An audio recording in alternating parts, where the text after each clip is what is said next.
our future. You see, that's the process. And so when Jesus is saying that you need to deny yourself, he is saying that you need to disassociate yourself with your past. Let me break this down for you. Paul said it this way. He says that I haven't figured it all out in Philippians, the 3rd chapter, verse 13 and 14. But what he says is, I haven't figured it all out, but there's one thing I have learned, that I have to forget the things that are behind me.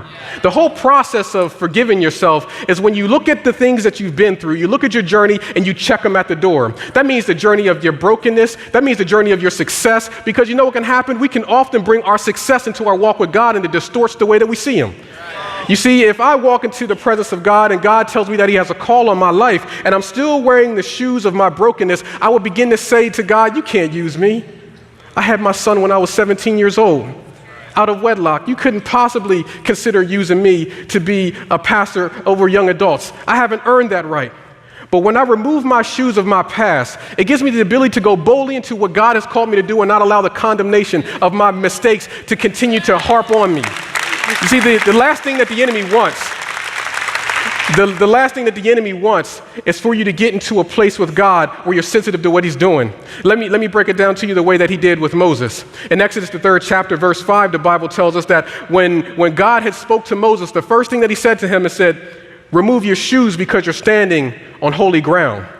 Remove your shoes because you're standing on holy ground. There's many different interpretations of that, but let me break it down for you. The interpretation is actually what he's saying is that you are standing on holy grounds and your brokenness and my holiness can't coexist. You have to understand that whenever we bring our brokenness into the presence of God, it requires God to respond to it. Why do you think that the enemy fights you so hard from coming to church? Because the moment that you come into the presence of God, that God has to deal with the things that you have going on in your life. The enemy is consistently trying to keep you, and there's somebody in here tonight that has struggled with whether or not they should even arrive, and you didn't quite understand why things weren't working out. It's because God has a word for you to bring you healing and deliverance. The Bible tells us in Psalms, the 16th chapter, verse 11, it tells us that in his presence is the fullness of joy. So if in his presence is the fullness of joy, and I'm dealing with depression, then when I get into the presence of God, joy overtakes me. So the enemy doesn't want you to get into the presence of God because he knows that there's healing and restoration associated with it. Can I kick it? Okay, let's go on a little bit further. The other day I came home from work. And after I came home from work, what I realized is that I had a bunch of groceries in the back of my car, and as we began to take the things out of the back of the car, we have like this assembly line process at my house. So my wife goes and she opens the door up, my son, he opens up the back trunk, and then we just kind of have this thing going on. We get in the house and we're chilling and it's all good. Then I hear a knock on my door. About an hour or so later. Now, let me explain something to you. I live in the suburbs, but the suburbs don't live in me. If somebody come over my house unannounced, I'm standing at the door like Malcolm X looking through the blinds with a pistol in my hand saying, by any means necessary. I tell my son all the time, Keith Jr., when he comes home after visiting us for college, I'm like, look, man, you better announce yourself before you come, man. If I hear somebody shingling at that door, brother, it might be a bad day for you. I'm just saying, that's just where I'm from.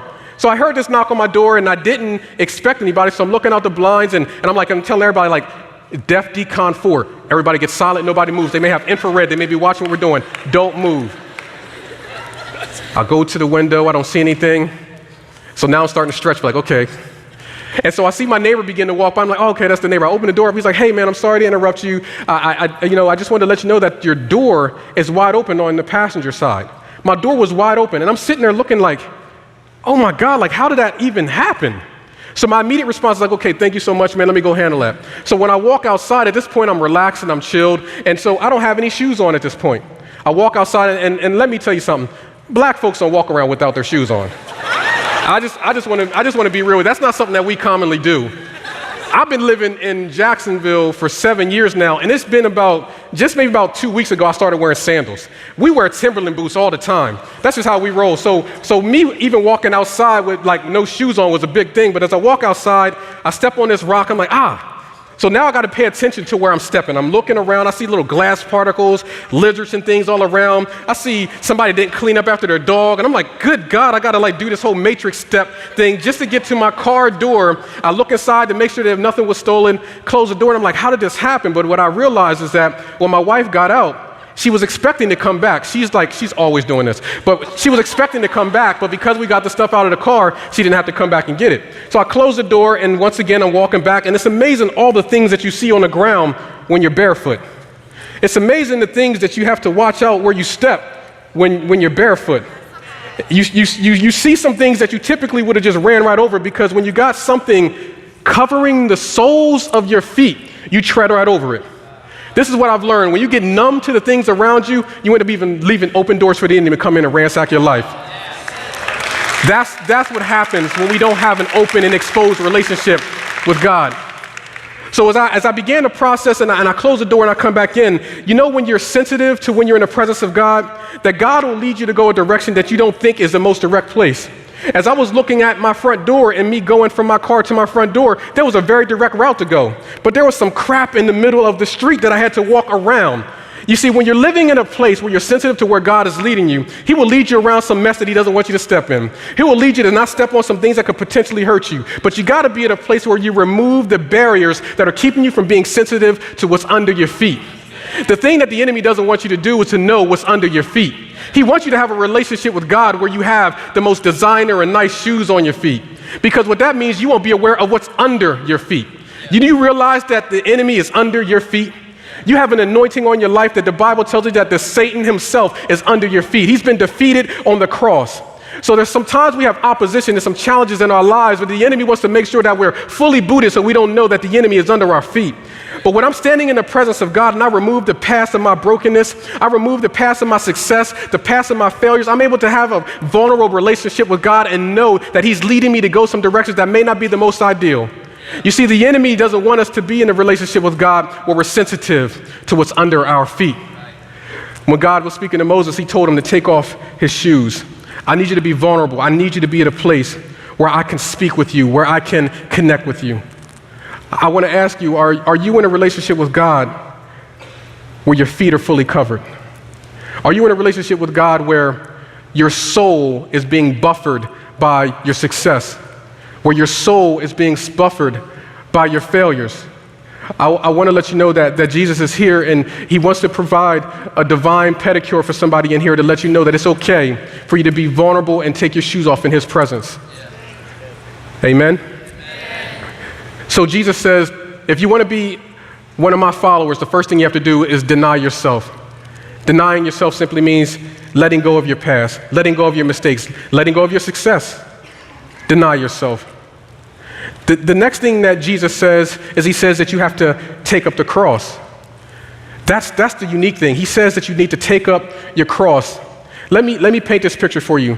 Today, when we think of the cross, we think of cool tattoos and great one-liners that we Instagram and post on Twitter. It's cool to talk about the cross if you think about it. It's really trendy and it's not as much of a struggle to be a follower of Christ nowadays because we have a lot of community and we're not all alone. We have bumper stickers and all those wonderful things. We have Christ hanging around our neck. It's all good. But let me put it into context for you. The Bible tells us that when Jesus was talking about taking up the cross, this was not something that was even common to the Jews at this time. This was the most horrific and most punishing way that someone could die. This was something that was exclusively given to the most hardened criminals. And so when Jesus was saying, take up your cross, they were saying, that doesn't sound fun. See, when you're nailed to a cross in the position that they do it, it would be a 3-day process before you died. And you would have to position yourself just enough so that you wouldn't suffocate, but eventually you would die of heart failure 3 days later. Who wants to sign up for that? That doesn't sound that fun, but this is what Jesus was saying to his disciples. You have to take up your cross. I want y'all to see something here. When you look at what Jesus' profession was, the Bible tells us that Jesus is a carpenter. Jesus is a carpenter, the master carpenter. Let's look at the correlation here. You have the carpenter, the master craftsman saying that if you want to be a follower of me, you have to deny yourself and take up the cross. An instrument of punishment. This was Jesus' vocation. This was the very place that he was assigned to work at. In other words, what Jesus was saying is that if you want to be a follower of me, you have to take the things that you invest in and allow yourself to let that be a place of sacrifice.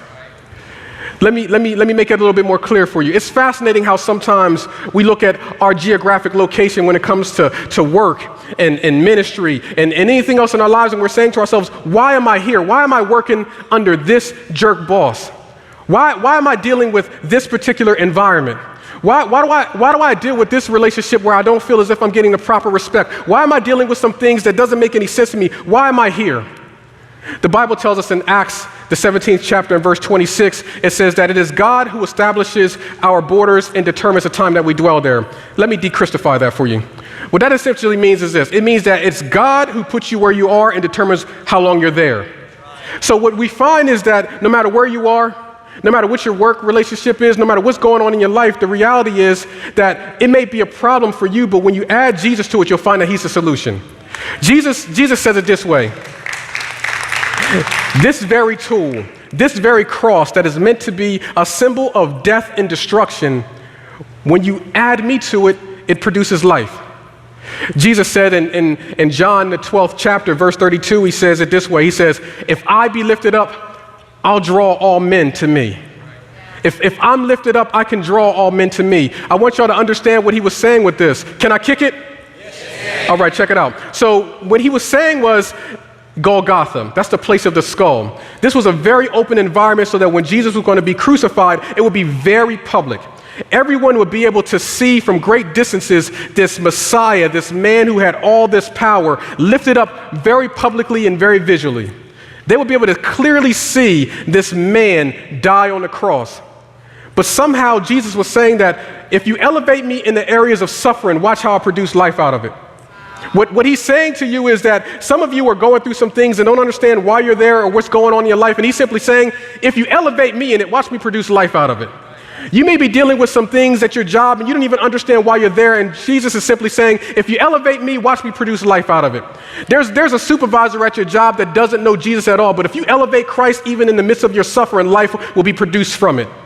He's asking you, are you willing to invite him into the areas of suffering? Are you willing to invite him into the areas of brokenness? Because when we invite Christ in, it produces life.